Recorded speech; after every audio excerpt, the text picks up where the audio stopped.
ಹಾಂ ಹಾಂ ಈಗ ನಿನ್ನೆ ಏನಾಗಿದೆ, ನಮ್ಮ ಹಾಸ್ಪಿಟಲ್ ಅನ್ಯೂಶುವಲ್ ಆಗಿ ಜಾಸ್ತಿ ಡೆತ್ಸ್ ಆಗಿದೆ. ನಿನ್ನೆ ಬೆಳಗ್ಗೆ 8 ಗಂಟೆಯಿಂದ ಇವತ್ತು ಬೆಳಗ್ಗೆ 8 ಗಂಟೆವರೆಗೂ ನನ್ನ ಹತ್ರ ಸ್ಟ್ಯಾಟಿಸ್ಟಿಕ್ಸ್ ಇದೆ. ಒಂದು 11 ಜನ ಪೇಷಂಟು ನಿನ್ನೆ ಡೆತ್ ಆಗಿದ್ದಾರೆ. ಅದೇನಾಗಿದೆ, ಅದರಲ್ಲಿ ಇರೋರೆಲ್ಲ ಆಲ್ಮೋಸ್ಟು ತುಂಬ ಸೀರಿಯಸ್ ಆಗಿರೋ ಪೇಷಂಟ್ಸು. ಈಗ ಏನಾಗುತ್ತೆ, ನಮ್ಮದು ಟರ್ಷರಿ ಕೇರ್ ರೆಫರಲ್ ಹಾಸ್ಪಿಟ್ಲು. ಈಗ ಮೈಸೂರು ಸುತ್ತಮುತ್ತಲಿನ 5 ಜಿಲ್ಲೆಗಳಿಗೆ ಇದೊಂದೇ ಹಾರ್ಟ್ ಹಾಸ್ಪಿಟ್ಲ್ ಇರೋದು. ನಮಗೆ ಎಲ್ಲ ಕಡೆಯಿಂದಲೂ ಪೇಷಂಟ್ಸು ರೆಫರ್ ಆಗ್ತಾರೆ. ಸಾಮಾನ್ಯವಾಗಿ ಸಿಂಪಲ್ ಕೇಸಲ್ಲಿ ಅಲ್ಲೇ ಟ್ರೀಟ್ಮೆಂಟ್ ಸಿಗುತ್ತೆ. ಸೀರಿಯಸ್ ಆದವ್ರನ್ನಷ್ಟೇ ಅವರು ಮಡಿಕೇರಿಯಿಂದ ಚಾಮರಾಜನಗರದಿಂದ ನಮ್ಮ ಹಾಸ್ಪಿಟ್ಲಿಗೆ, ಇನ್ನು ಸೀರಿಯಸ್ ಸ್ಟೇಟ್ ಅವರು ರೆಫರ್ ಆಗಿ ಬರ್ತಾರೆ.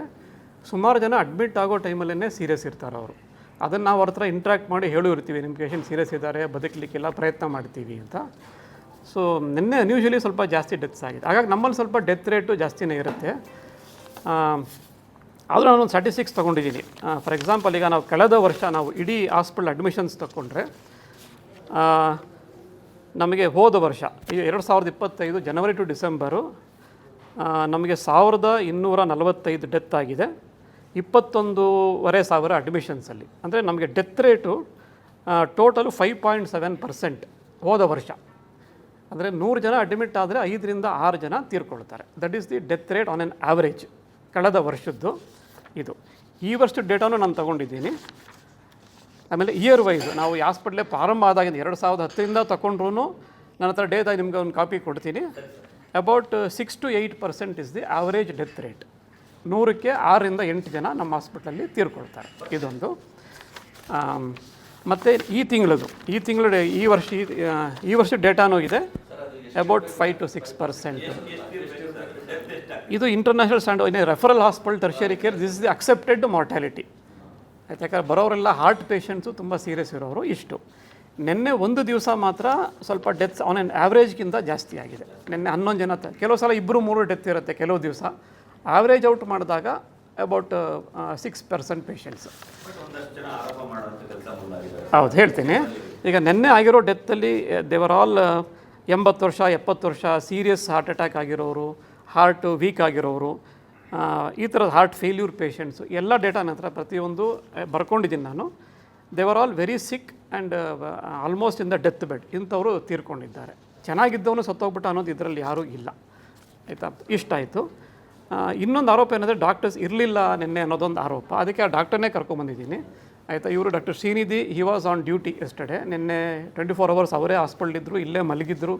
ಪೇಷಂಟ್ ರಿಲೇಟಿವ್ಸ್ ಯಾರು ಆರೋಪ ಮಾಡಿದ್ದಾರೆ ಅವ್ರ ಹತ್ರನೂ ಅವ್ರು ಇಂಟ್ರ್ಯಾಕ್ಟ್ ಮಾಡಿದ್ದಾರೆ. ನಮ್ಮ ಹತ್ರ CCTV ಫುಟೇಜ್ ಎಲ್ಲ ಇದೆ. ಆಮೇಲೆ ಇನ್ನೂ 2 ಡಾಕ್ಟರ್ಸ್, ಒಬ್ಬರು DM ಮಾಡ್ತಾಯಿರೋ ಪೋಸ್ಟ್ ಗ್ರಾಜುಯೇಟ್, ಅಂದರೆ ಅವ್ರ ಕ್ವಾಲಿಫಿಕೇಷನ್ MBBS, ಅದಾದಮೇಲೆ MD, 1-2 ವರ್ಷ ಆಗಲೇ DM ಕೋರ್ಸ್, ಇನ್ನು 1 ವರ್ಷಕ್ಕೆ ಅವರು ಡಿಗ್ರಿ ತಗೋತಾರೆ DM.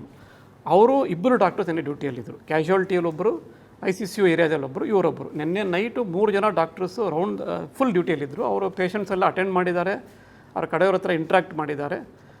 ಅದೇನಾಗಿದೆ, ಆ ಡಾಕ್ಟ್ರ್ ಎಲ್ಲೋ ಪಕ್ಕದಲ್ಲೇ ಒಂದು ರೂಮ್ ಕೊಟ್ಟಿರ್ತೀವಿ, ಯಾರೂ ಇಲ್ಲ ಅಂದಾಗ ಹೋಗಲ್ಲ ರೆಸ್ಟ್ ತೊಗೊಳಕ್ಕೆ ಒಂದು ರೂಮ್, ಅಲ್ಲಿದ್ದಾಗ ಒಂದು ಖಾಲಿ ಚೇರ್ ತೊಗೊಂಡು ವೀಡಿಯೋ ಮಾಡಿ ಯಾರೂ ಇಲ್ಲ ಅಂತ ಅವರು ವೀಡಿಯೋ ಮಾಡಿ ಹಾಕಿದ್ದಾರೆ. ಸೊ ಇದೊಂದೇ ಅಲ್ಲ, ನೀವು ಎನಿ ಡೇ ನೀವು ಯಾರಾದರೂ ಬನ್ನಿ, within 2-3 minutes doctor will attend. ನಮ್ಮ ಕ್ಯಾಶುಯಾಲಿಟಿ ಅಷ್ಟು ಅಲರ್ಟ್ ಆಗಿರುತ್ತೆ ನಮ್ಮಲ್ಲಿ. ಅಲ್ಲ, ಈಗ ಬರ್ತಾ ಇರೋ ಪೇಷಂಟ್ಗೆ ಡೆಫಿನೆಟಾಗಿ ಕೊರತೆ ಇದೆ ಸರ್. ಹೌದು, ಯಾಕಂದರೆ ನಮ್ಮ OPDಗೆ ನಾವು ಹತ್ತತ್ರ ಒಂದು 900-1000 ಜನ ಪೇಷಂಟ್ ಬರ್ತಾರೆ. ನಾವು 6-7 ಡಾಕ್ಟರ್ಸ್ ಅದನ್ನು ಕ್ಲಿಯರ್ ಮಾಡಬೇಕು. ಸೊ ಡಾಕ್ಟರ್ಸ್ ಇನ್ನೂ ಹೆಚ್ಚಿದ್ರೆ ಇನ್ನೂ ಒಳ್ಳೆ ಸರ್ವಿಸ್ ನಾವು ಕೊಡಬಹುದು. ಈಗ ನಿನ್ನೆನೂ ಅಷ್ಟೇ ICCU 1 ಎಲ್ಲಿ ಡೆತ್ ಆಯಿತು, ನಮ್ಮ ಹತ್ರ ಇರೋದು 18 ಬೆಡ್ಡು, ಅಲ್ಲಿ 25 ಜನ ಪೇಷಂಟ್ ಇದ್ದರು. ಬಿಕಾಸ್ ಎಲ್ಲನೂ ಬಿಕಾಸ್ ದೇ ವಿಲ್ ಒಂದು ಸಲ ಬಂದಮೇಲೆ ಬೇರೆ ಹಾಸ್ಪಿಟಲ್ ಹೋಗೋಕೆ ಅವ್ರಿಗೆ ಅಫೋರ್ಡಬಿಲಿಟಿ ಇರೋದಿಲ್ಲ, ಹೋಗೋಕ್ಕೆ ರೆಡಿನೂ ಇರೋಲ್ಲ. Some we have to accommodate them. ಅವರೆಲ್ಲನೂ ಒಂದು 10 ಜನ ಪೇಷಂಟು ಟ್ರಾಲಿ ಮೇಲೆ ಮಲ್ಕೊಂಡು ಅವ್ರಿಗೆ ಟ್ರೀಟ್ಮೆಂಟ್ ನಾವು ಕೊಡ್ತಾಯಿದ್ವು. ನಿನ್ನೆ 25 ಜನ ಪೇಷಂಟು ICU 1, 18 ಇರಬೇಕಾದ ಕಡೆ 25 ಜನ ಪೇಷಂಟ್ಸ್ ಇದ್ದರು. ಟ್ರಾಲಿ ಮೇಲೆ ಎಲ್ಲರೂ ಹಾಕ್ಕೊಂಡಿದ್ವು, ನಾವು ಟ್ರೀಟ್ಮೆಂಟ್ ಕೊಡ್ತಾಯಿದ್ವು. ಹಾಗಾಗಿ ಎಲ್ಲರ ಮೇಲೂ ಒತ್ತಡ ಆಗಿದೆ.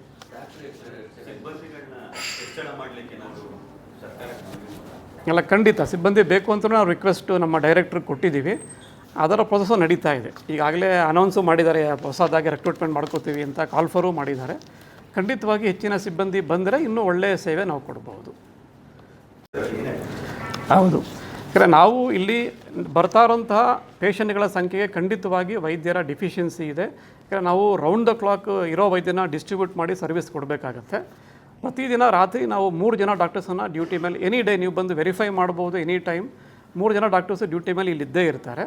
ಸೊ ಇನ್ನೂ ಹೆಚ್ಚಿನ ಡಾಕ್ಟರ್ಸ್ ಇದ್ದರೆ ಖಂಡಿತವಾಗಿ ನಾವು ಇನ್ನೂ ಒಳ್ಳೆಯ ಸರ್ವಿಸನ್ನು ಕೊಡ್ಬೋದು. ನಾವು ನಮ್ಮ ಇರೋ ಇತಿಮಿತಿಯಲ್ಲಿ ನಾವು ಮ್ಯಾಕ್ಸಿಮಮ್ ಕೇರ್ನ ಕೊಡ್ತಾ ಇದ್ದೀವಿ.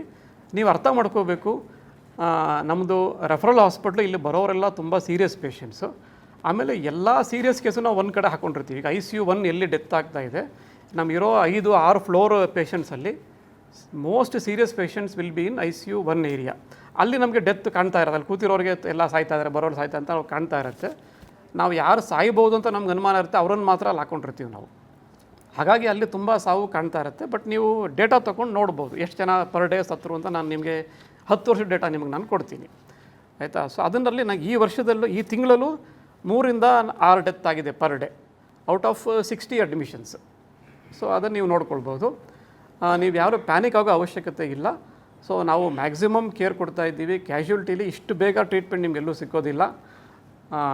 24 ಗಂಟೆ ಡಾಕ್ಟರ್ಸ್ ಕ್ಯಾಶುಯಾಲಿಟಿನಲ್ಲಿ ಇರ್ತಾರೆ. ನೀವು ಯಾವಾಗ ಬೇಕು ನಿಮ್ಮ ವೆರಿಫಿಕೇಷನ್ ನೀವು ಬಂದು ಮಾಡ್ಕೊಳ್ಬೋದು, CCTV ನೀವು ನೋಡಬಹುದು. ಅದು ಪ್ಯಾನಿಕ್ ಆಗೋ ಅಗತ್ಯ ಇಲ್ಲ. ನಮ್ಮ ಇತಿಮಿತಿನಲ್ಲಿ ಸರ್ಕಾರಿ ಆಸ್ಪತ್ರೆ ಸ್ವಲ್ಪ ಇತಿಮಿತಿ ಇರುತ್ತೆ, ಅದರಲ್ಲಿ ನಾವು ಮ್ಯಾಕ್ಸಿಮಮ್ ಕೇರನ್ನು ನಾವು ಕೊಡ್ತಾ ಇದ್ದೀವಿ. ಸೊ ದಯವಿಟ್ಟು ಪ್ಯಾನಿಕ್ ಆಗಬೇಡಿ. ನಮ್ಮ ಆಸ್ಪತ್ರೆಯಲ್ಲಿ ಇಷ್ಟು ವರ್ಷ ನೀವೆಲ್ಲ ವಿಶ್ವಾಸ ಇಟ್ಟಿದ್ದೀರಿ, ಇನ್ನು ಮುಂದೆ ನಿಮ್ಮ ವಿಶ್ವಾಸ ಹೀಗೆ ಇರಲಿ ಅಂತ ನಾನು ನಿಮ್ಮೆಲ್ಲರನ್ನೂ ಕೇಳ್ಕೊಡ್ತೀನಿ. ಅಲ್ಲ, ನಮಗೂ ಇದೊಂಥರ ಡಿಮಾರಲೈಸಿಂಗ್ ಇದು. ಯಾಕಂದರೆ ಇಷ್ಟ ನೆನ್ನೆನೂ ನಾನು ಅಷ್ಟೇ, ನೆನ್ನೆ ರಾತ್ರಿ ನಾನು ಹೋಗಿದ್ದು ರಾತ್ರಿ 10 ಗಂಟೆ ಹಾಸ್ಪಿಟ್ಲಿಂದ ಹೋಗಿದ್ದು. ಅಷ್ಟೊಂದು ಪೇಷಂಟ್ಸು, ಅಷ್ಟೊಂದು ಒತ್ತಡ ನಮ್ಮ ಮೇಲಿದೆ. We are all working overtime and double our capacity. ನಮ್ಗೆ ಎಷ್ಟು ಸಾಧ್ಯ ಒಬ್ಬ ವೈದ್ಯನಿಗೆ ಅದರ 2 ಪಟ್ಟು ನಾವು ಕೆಲಸ ಮಾಡಿದ್ದೀವಿ. ಈಗ ನಾನು ಜೂನ್ 1 ತಿಂಗಳು ಡೆತ್ತನ್ನು ನಾನು ಕೊಡ್ತೀನಿ. ಕೆಲವು ದಿವಸ 0 ಡೆತ್ಸು, ಕೆಲವು ದಿನ ಬರೀ 1 ಡೆತ್ತು, 2, 4. ಇದು ನಿನ್ನೆ ಒಂದೇ ದಿವಸ 11 ಡೆತ್ ಆಗಿರೋದು. ಅದರ್ವೈಸ್ ಜೂನ್ದು ಫುಲ್ ಡೇಟಾ ನಿಮಗೆ ನಾನು ಕೊಡ್ತೀನಿ, ಆಯಿತಾ. ದಿನವಹಿ ಇದು ಅಡ್ಮಿಷನ್ ಎಷ್ಟು, ಫಾರ್ ಎಕ್ಸಾಂಪಲ್ 63 ಜನ ಅಡ್ಮಿಟ್ ಆದರೆ 1 ಡೆತ್ ಆಗಿದೆ. ಸೊ ವಿಸಿಟ್ ಅಕ್ಸೆಪ್ಟಬಲ್ ಅಂತ ನೀವೇ ಹೇಳಬೇಕು ನನಗೆ, ಆಯಿತಾ. ನನಗೆ ಪ್ರತಿಯೊಂದಕ್ಕೂ ಡೇಟಾ ಇದೆ, ಆಯಿತಾ. ಸೊ ನಿನ್ನೆ ಒಂದು ದಿವಸ ಲಿಟಲ್ ಅನ್ಯೂಷಲ್, ಅದು ನಮ್ಮ ದುರದೃಷ್ಟ. ನಿನ್ನೆನೇ ಈ ಪ್ರಾಬ್ಲಮ್ ಆಯಿತು. ಸೊ ಬಟ್ ವೈದ್ಯರು ಎಲ್ಲರೂ ಡ್ಯೂಟಿ ಮೇಲಿದ್ದರು. ಡಾಕ್ಟರ್ ಶ್ರೀನಿಧಿ ಅವರು ನಿನ್ನೆ consultant senior doctor on duty. ಹೌದು, 4 ಗಂಟೆಯಿಂದ ಬೆಳಗಿನ ಜಾವ 6:30 ಗಂಟೆ ತನಕ ವೈದ್ಯರು ಇರಲಿಲ್ಲ, ಒಬ್ಬರು ಎಮರ್ಜೆನ್ಸಿಯಲ್ಲಿ ಡಾಕ್ಟರ್ ಇರಲಿಲ್ಲ ಅನ್ನುವಂಥ ಆರೋಪ. ಇಲ್ಲ, ಖಂಡಿತ ನಾನು ನಿಮಗೆ CCTV ತೋರಿಸ್ತೀನಿ. ಆ ಕ್ಯಾಶುಯಾಲಿಟಿನಲ್ಲಿ ಆ ಕ್ಯಾಶುಯಾಲಿಟಿ ಅಟ್ಯಾಚ್ ಆಗಿಯೇ ಪಕ್ಕ ಈ ಥರ ಒಂದು ರೂಮ್ ಇದೆ, ಅಲ್ಲಿ ಡಾಕ್ಟ್ರು ಇರ್ತಾರಲ್ಲಿ, ಅವ್ರು ಮಲಗಿರ್ತಾರೆ. ಅವ್ರಿಗೆ ಒಂದು ಸ್ವಲ್ಪ ರೆಸ್ಟ್ ನಾವು ಕೊಡಬೇಕಾಗತ್ತೆ, ಆಯಿತಾ. ರೌಂಡ್ ದ ಕ್ಲಾಕ್ ಅವರು ಡ್ಯೂಟಿ ಮಾಡೋಕ್ಕಾಗಲ್ಲ. ಕರೆದು ಕೂಡಲೇ ಬರ್ತಾರೆ ಅವರು, ಆಯಿತಾ. ಸೊ ಕರೆದು ಕೂಡಲೇ ಅಟೆಂಡ್ ಮಾಡಿಲ್ಲ ಅಂತ ಏನಾದ್ರು ನೀವು ಪ್ರೂವ್ ಮಾಡಿದ್ರೆ ಖಂಡಿತವಾಗಿ ನಾನು ಆ್ಯಕ್ಷನ್ ತಗೊಳ್ತೀನಿ.